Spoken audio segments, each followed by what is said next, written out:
எதிர்த்து பேசிட்டு வெங்கடாச்சலம் இடைவெளிக்கு முன்பு அருண்குமார் தவே சொன்னார், இந்த ஸ்ட்ரைக் என்பது சரியான ஒரு வழிமுறை கிடையாது அப்படின்னு.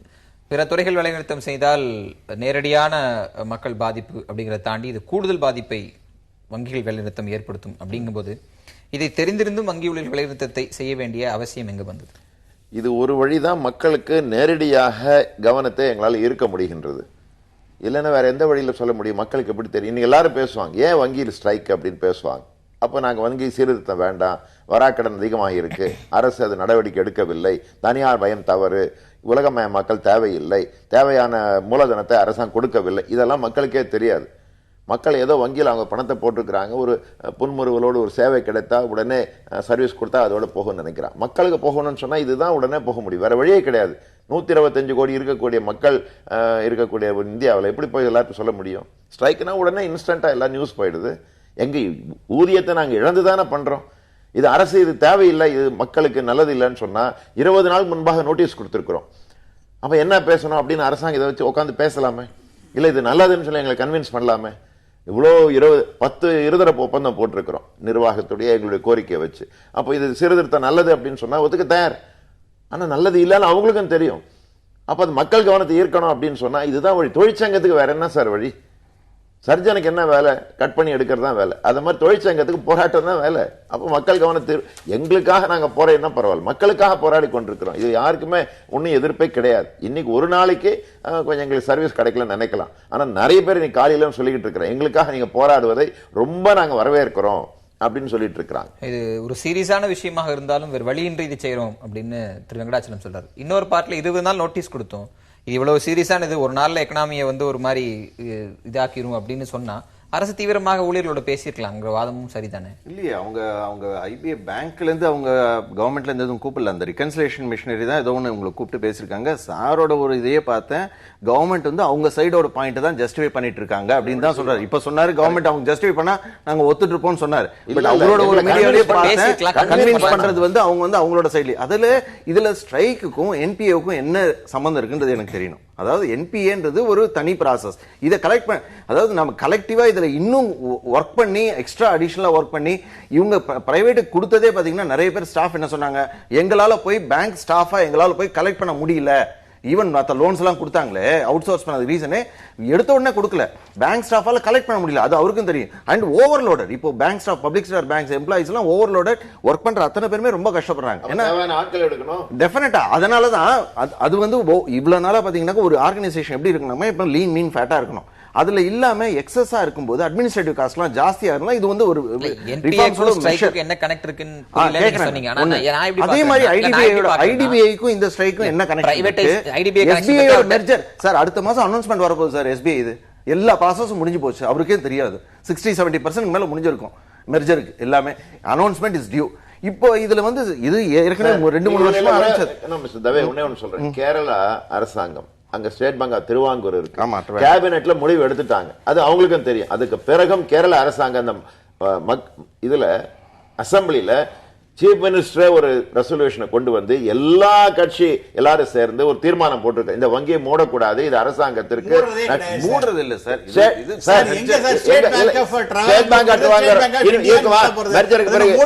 ஆமா மூடுறாங்க. ஆமா நீங்க நீங்க சொல்றத விடுங்க. 5 பேங்க் மூடி விட்டு அதனுடைய வியாபாரத்தை இருங்க சார். இல்ல இல்ல இல்ல இதுதான் உண்மை. இதுதான் உண்மை. 5 பேங்க் மூடி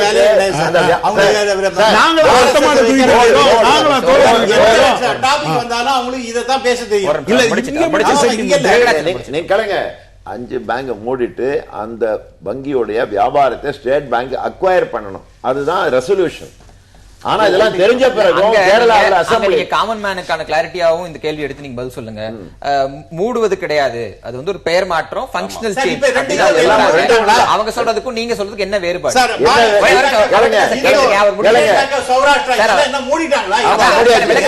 அந்த பேங்க் கிடையாது, அந்த ஸ்டேட் பேங்க் ஆஃப் இந்தியாங்கிற பேர்ல இருக்கு சார். அவர் இருக்கும், அந்த விளக்கத்தை அவர் ஸ்டேட் பேங்கோட இருக்கும். யாரோட யார் சேரணும் ஒன்னு சொல்லுங்க. யாரோட யார் சேரணும்? ஒரு பெரிய ஆளோட ஒரு சின்ன பேங்க் சேரணும். கரெக்ட், ஒத்துக்கிறீங்களா? அதை ஒத்துங்க. முதல்ல பெரிய ஆளோட சின்ன பேங்க் சேரணுமா இல்லையா? சார் பெரிய கேளுங்க சார், நீங்க பதில் சொல்லுங்க. நீங்க ஸ்டேட் பேங்க் பெரிய பேங்க் இதெல்லாம் சேர்ந்தா அது பெருசாகும் நீங்க கரெக்டா? அப்போ கேரளாவுல ஸ்டேட் பேங்க் ஆஃப் திருவாங்கூர் பெரிய bank, state bank of India சின்ன பேங்க். அப்ப கேரளாவுல யாரை இணைக்கணும்? State bank of India, state bank of Travancore.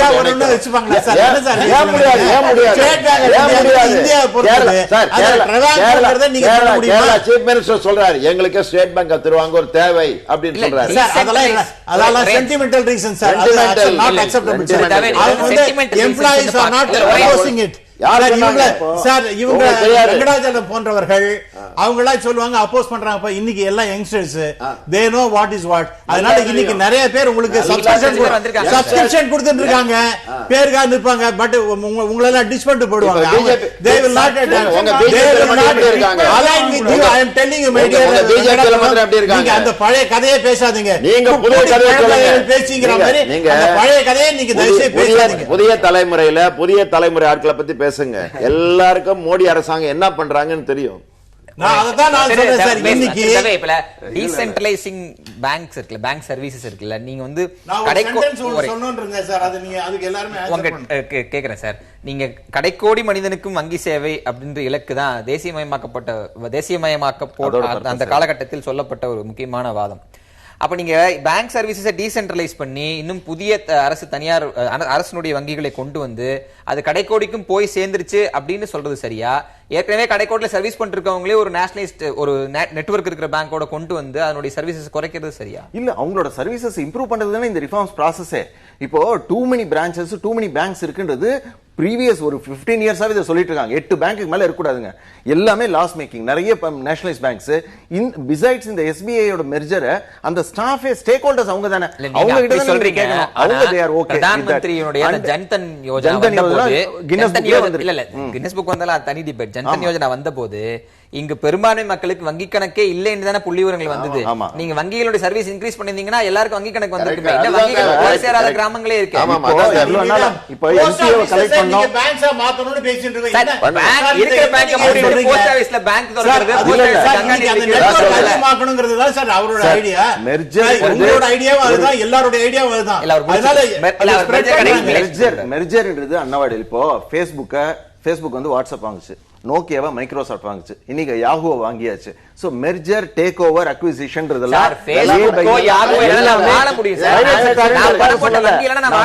இல்ல இதுலயும் இங்க இதுக்காக என்ன சொல்லிருக்காங்க? மெர்ஜர் தானே சொல்லிருக்காங்க. எஸ்பிஐயோட அண்ட் அந்த ஸ்டேக் ஹோல்டர்ஸே தே ஆர் ஓகே. பண்ணுங்க Indian government Pakistan government merge பண்ணுங்க நாளைக்கு. சார் அப்படி சொன்னா யாரு ஆட்டக்காரங்க வந்து அது நடக்கும் சொல்லுங்க. அது பாரதல வரும் பாருங்க. ஒரு நிமிஷம்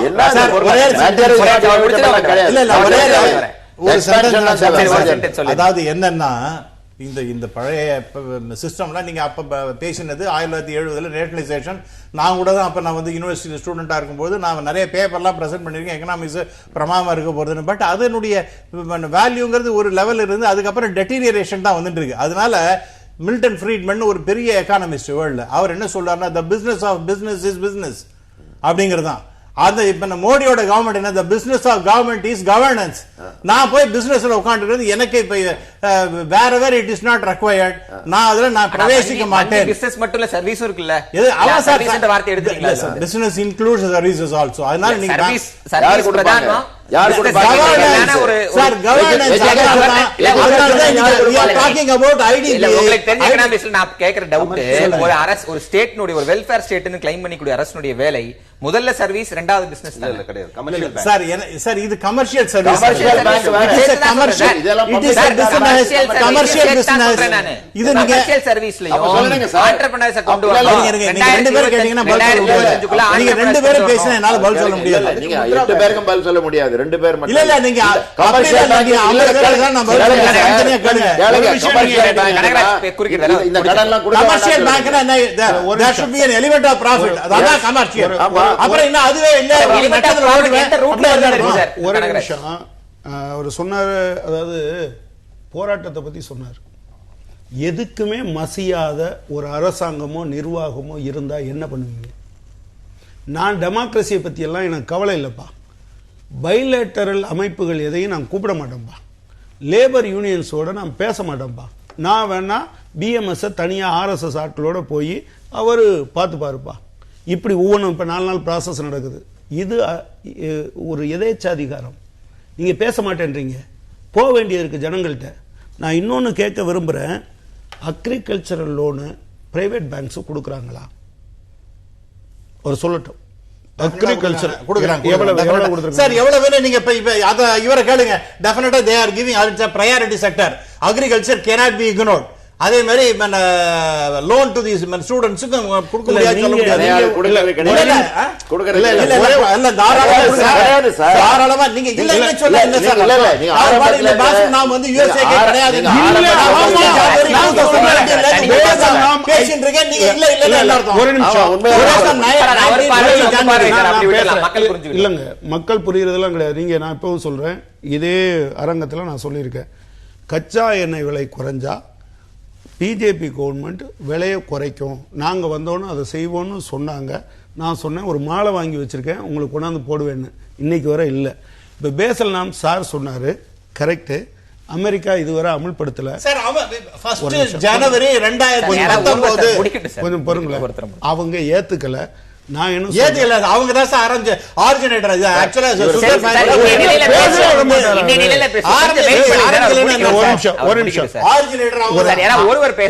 அவர் ஆரிஜினேட்டர்னு இப்படித்தான் பல பேரை ஏமாத்துறாங்க. நான் என்ன சொல்றேன், இந்த ஊர்ல இருக்கக்கூடிய ஃபார்ம் செக்டாருக்கு கொடுக்கக்கூடிய எல்லா சப்சிடியும் குறைன்னு சொல்றவன் அவன் தான். அவன் ஊர்ல ஃபார்ம் சப்சிடி இல்லைன்னு சொல்லுங்க. ஏதோ ஆரிஜினேட்டர்னா நீங்க தானே, சாக போறது நீங்க தானே. இந்த கிரைசிஸ்க்கு ஆரிஜினேட்டர் அவன். கொஞ்சம் இருங்க சார், நான் சொல்லி முடிச்சுக்கிறேன், அப்புறம் பேசுங்க. அக்ரிகல்ச்சர் லோனும் பிரைவேட் பேங்க் எதுவும் கொடுக்கல. ரூரல் ஏரியால சரி, நான் அதை சொல்ல எதுக்கு பேசிட்டு இருக்கீங்க? நீங்க தானே ஏதோ ஏன் பேச ஒரு நாள் சம்பளத்தை இழந்து ஸ்ட்ரைக்ல போயிருக்கிறோம். சீர்திருத்தம் தேவையில்லை, வங்கியில தனியார் மயம் செய்யாத, இணைக்காத, வராக்கடனை வசூலிக்க நடவடிக்கை எடுக்க, இவ்வளவோ பண்ணி இருக்கிறோம். அவர் எல்லாமே இல்ல நல்லா இருக்கு நல்லா இருக்குன்னு சொல்லிட்டு இருக்காரு. இன்னொன்னு நான் இப்பவும் சொல்றேன், அக்ரிகல்ச்சர் லோன் இல்ல. அப்புறம் இந்த நிறைய முட்டை போட்டா கூட அது கின்னஸ் புக்ல வரும். ஒரு ஒண்ணுமே இல்லாத முட்டையா ஒண்ணு போதுன்னு வைக்குங்க, அதுக்கும் கின்னஸ்ல வரும். ஏதோ ஜன்தன் திட்டம் அப்படின்னு சொன்னாங்க. அதாவது சப்ஸ்கிரிப்ஷன் வாங்குறத ரொம்ப எகத்தாளமா பேசுறது. நாங்க என்ன அடுத்தவங்க காசை வாங்கிட்டு போனோமா? கிக் பேக் வாங்குறது தப்பு, என்பிஏ வைக்கிறது தப்பு, லாபம் பார்த்துட்டு கொடுக்காம இருக்கிறது தப்பு. ஒர்க்கருக்கு நீங்க சப்ஸ்கிரிப்ஷன் கலெக்ட் பண்றது உங்க அரசியல் சட்டத்தில் இருக்கிறது.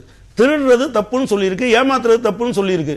இவங்கெல்லாம் உட்கார்ந்துக்கிட்டு நம்ம சப்ஸ்கிரிப்ஷன் வாங்குறாங்க, போராட்டம் நடத்துற சார். நான் எங்களை மாதிரி சுதந்திர போராட்ட காலத்திலிருந்து எங்க அப்பம் பாட்டேன், என்னோட ஐடியாலஜியை முன்னால வச்சுக்கிட்டவன் அடி வாங்கினா உதவாங்கினா இந்த ஊர்ல இருக்க மக்கள் நிம்மதியா சாப்பிடுவான்னு நினைச்சான். அதை பற்றிய அருமை தெரியாதவங்க தான் திரும்ப வந்து கொள்ளையடிச்சிட்டு போங்கடான்னு நீங்க சொல்றீங்க. அதை நான் எப்படி ஏற்றுக்கொள்ள முடியும்? எனவே இந்த பிரச்சனையில நான் இப்ப திரும்பவும் சொல்றேன், பிரைவேட் பேங்க்ஸ் அவங்க இப்போ நீங்க பப்ளிக் செக்டார் பேங்க் நான் டேட் சொன்னேன் நான் உங்ககிட்ட. அதில் அவங்க என்ன கேட்குறாங்க அப்படின்னு சொன்னால், பிரைமரி செக்டாரில் ஜனவரி 2015 chairman of all public sector banks கூடுறாங்க. நீ அவனை என்னோட கம்பேர் பண்ணுறாயில, அவன் பிரைமரி செக்டாருக்கு லோன் கொடுக்க மாட்டேன்றான். நானும் கொடுக்க வேண்டாம்னு சொல்லி என்னை கம்பல் பண்ணாதேன்னு சொல்கிறாங்க. சாகட்டுன்னு விடுவீங்களா? லாபத்துக்காக எதை வேணாலும். நான் அதனுடைய விளைவு தான் உங்களுக்கு லெனினோட மரணம். நீங்கள் இந்த நாட்டினுடைய அது என்னது ராஜ்யசபாவினுடைய துணை சேர்மன் வந்து உட்கார்ந்து சொல்றாரு, என்கிட்டையும் அழுகுறாங்க.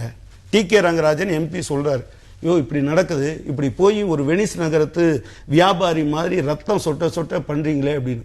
அவர் என்ன சொல்றாரு, ஆமா நானும் தான், பிஜேபி அரசாங்கத்தில் அமைச்சர்களே நீங்க அருண்ஜேட்லியில சொல்லுங்க, இதை இப்படி பண்ணக்கூடாதுன்னு சொல்லுங்கன்னு சொல்றாரு.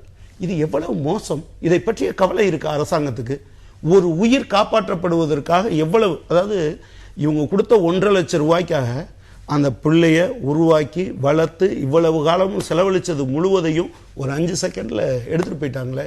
இப்படி நூற்றுக்கணக்கில் நடக்கிறது. இது வெளியே வந்ததா? இது இதை பத்தி நான் ஒரு விஷயம் சொல்லணும். அதனால நான் அதை பத்தி சொல்லும்பொழுது இந்த பையன் செத்து போனது ரொம்ப துரதிருஷ்டவசமானது. அதே நேரத்தில் இதுக்கெல்லாம் சரியான ரிட்ரஸல் இருக்குன்னு இன்னொரு பொண்ணு 1 லட்சம் ரூபாய் பேங்க்லேருந்தே ஹியூமன் ரைட்ஸ் எனக்கு வயலேஷன் சொல்லிட்டு வாங்கியிருக்காங்க. அந்த பொண்ணு 3 நாளைக்கு முன்னாடி சொல்லியிருக்கு அந்த பையன் இந்த மாதிரி தற்கொலை பண்ண தவறு. There are lot of avenues, அதுக்கெல்லாம் ரிட்ரஸல் கிரீவன்சஸ் ரிட்ரஸுக்கெல்லாம் நிறைய வழிகள்லாம் இருக்கு. அதை யூஸ் பண்ணல. அப்ப கூட என்ன சொல்ல மாட்டேன், ரிலையன்ஸ் பண்ணது தப்புன்னு சொல்ல மாட்டேன். நான் சொல்றது என்னன்னா ரிட்ரஸல் இருக்கான், அவன் அடிக்க வருவானா, நீ ஓடி ஒளிஞ்சு எப்படி சார் நியாயம்? It is not my statement, அந்த கேர்ளோட ஸ்டேட்மென்ட் நான் சொன்னது உங்களுக்கு. இப்ப ஃபைனலா ஓகே சார், உங்களுடைய ஃபைனல் வேர்ட்ஸ். இந்த வேலைநிறுத்தத்தின் மூலமாக நீங்கள் எதை மக்களுக்கு சொல்ல நினைத்தீர்கள், சொல்ல முடிந்திருக்கிறதா? அதாவது மக்களுடைய 116 லட்சம் கோடி சேமிப்பு வங்கியில் இருக்கின்றது. அது பாதுகாப்பு பொதுத்துறை வங்கிகளே, அதுதான் அனுபவம். நாட்டு வளர்ச்சிக்கு முன்னுரிமை கடனாக கொடுப்பது பொதுத்துறை வங்கிகள் தான். தனியார்மயம் செய்துவிட்டால் அந்த முன்னுரிமை கடை கொடுக்க மாட்டார்கள், அதனால நாடு வளர்ச்சி பெறாது. அதே மாதிரியாக இந்த வங்கியில ஒரே ஒரு சீர்திருத்தம் தேவை என்று சொன்னா வராக்கடனை வசூலிக்க வேண்டும். அதுக்கு சட்ட திட்டங்களை அரசாங்கம் எடுக்க வேண்டும்.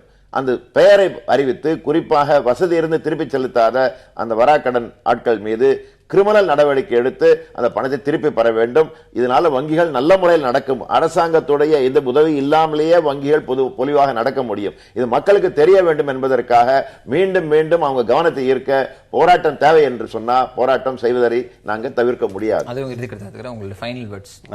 யூனியன்ஸோட இப்போ ரெலவென்ஸே வந்து நிறைய இடத்துல குறைஞ்சிட்டே வருது. ரீசன் என்னன்னாக்க ஹையர் அண்ட் ஃபயர் இந்த மாதிரி சிஸ்டம்லாம் வந்துருச்சு. ஸோ இன்னும் ப்ரோஆக்டிவா, இன்னும் சப்போர்ட்டிவா, இந்த ஸ்ட்ரைக்லாம் வந்து சப்போர்ட் வந்து பப்ளிக் கிட்டலாம் ரொம்ப கம்மியாக தான் இருக்கு. அது தெரிஞ்சுக்கிட்டு இன்னும் ப்ரோஆக்டிவா வேற என்ன மெஷர்ஸ் நாம வந்து கவர்மெண்ட்டுக்கு எந்த வித இந்த என்பிஐ இன்னைக்கு வந்து ஸ்ட்ரைக் பண்ணனால கலெக்ட் ஆகுமான்னு கேட்டா கிடையாது. So what is right is not popular, what is popular is not right னு சொல்ற மாதிரி எது பாப்புலரா இருக்கோ அது எப்பவுமே சரியா இருக்காது. எது சரியா இருக்கு நல்லா இருக்கு எல்லாருக்கும் பிடிக்குதோ அது வந்து பாப்புலரா இருக்கும். ஃபயர் அண்ட் ஹேர் கல்ச்சர் ஜாஸ்தி ஆகும்போது யூனியனோட தேவையும் ஜாஸ்தி ஆகும். இல்ல டெஃபினட் அது ஆனா இன்னைக்கு வந்து அந்த யார் அது மாதிரி ஜாயின் பண்றாங்களோ அவங்களே இந்த ஜாப் செக்யூரிட்டி இதெல்லாம் வந்து ரொம்ப டிமாண்ட் பண்ணி வச்சு பாக்குறது இல்ல சொசைட்டில. இதெல்லாம் ஏன்னா காம்படிஷன் வந்து சமூகவியல் காரணத்தை சொல்றீங்க, அது தனி எம்ப்ளாயீஸோட சரி ஒரு பேங்க் சரி பிஎஸ்பியோட இருக்குல்ல, வந்து பேங்க்ல கட்ட வரேன்னு சொன்னா ஞாயிற்றுக்கிழமையோ சனிக்கிழமையோ ஸ்ட்ரைக்கோ அதை ரத்து செய்து விட்டு 24 மணி நேரம் பேங்க்ல உட்கார்ந்து சொல்லுங்க. அது ரொம்ப முக்கியமானது. திரு ராமசுப்ரமணியம் சுருக்கமா தான் பேசுறேன். இப்ப வந்து இன்னொரு முக்கியமான இஷ்யூ நாம இன்னைக்கு டிஸ்கஸ் பண்ணாது ஒரே லைனே அது சொல்லியானோம். இப்ப ஐடிபிஐ அதை பத்தி அந்த பிரைவேடைசேஷன் வந்து வருகின்றது அப்படின்னா அது இட் இஸ் அ மஸ்ட். 49% இன்னைக்கு அதுல 80% வச்சுட்டு இருக்காங்க. இன்னைக்கு அந்த அதை பேங்காக மாற்றின பிறகு பப்ளிக்கும் அதில் பணம் போட்ட பிறகு லிஸ்ட் ஆன பிறகு ஸ்டாக் மார்க்கெட்டில் போனால் இன்னைக்கு அதனுடைய வேல்யூ எவ்வளவுன்னா ரொம்ப படுமோசமாக இருக்கின்றது. ஆகவே இன்னைக்கு பணம் வேண்டி இருக்கு. அதனால ஒரு அளவுக்கு பேங்க் கவர்மெண்ட் அதை டிஸ்இன்வெஸ்ட்மெண்ட் பண்றதுங்கிறது தப்பு கிடையாது. 49 ஆக்சிஸ் பேங்க் எடுத்துங்க, இன்னைக்கு அதுலயும் கவர்மெண்ட் ஹோல்டிங் எவ்வளவு தெரியுமா? 30%. ஆனால் இருங்க சார், சத்தம் போட்டிருந்தீங்கன்னா அப்புறம் என்னால பேச முடியாது. நீங்க வந்து கம்யூனிஸ்ட் பீப்புள் இதே வேலையா போச்சு. என்ன கூடாது அப்படிங்கிற ஒரே சிங்கிள் பாயிண்ட் அஜெண்டாவோட இருக்காதீங்க. நான் அந்த ஆக்சிஸ் பேங்கை பத்தி சொல்லுகின்றேன். அதுல 30% கவர்மெண்ட்ல இருக்கு. ஏன் they are doing very well. நீங்க அவங்களுடைய சார் அதோட கம்பேர் பண்ணும்போது 6 சார் கேபிடலைசேஷன் எடுத்தீங்கன்னா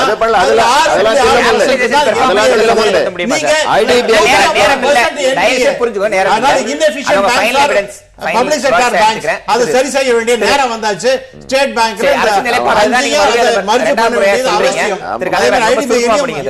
முழுவதும் இருக்கக்கூடிய மக்கள் தங்கள் உழைப்பின் காரணமாக உருவாக்கப்பட்ட பொதுத்துறை வங்கிகளுடைய பணத்தை முழுவதும் வாராக்கடன் என்கிற முறையில் இந்தியாவில் இருக்கக்கூடிய செல்வந்தவர்கள் கொள்ளையடிக்கிறாங்க. அதை தடுத்து நிறுத்துறதுக்காக வங்கி ஊழியர்கள் ஒரு மிகப்பெரிய இது ஒரு தேசபக்த போராட்டம்.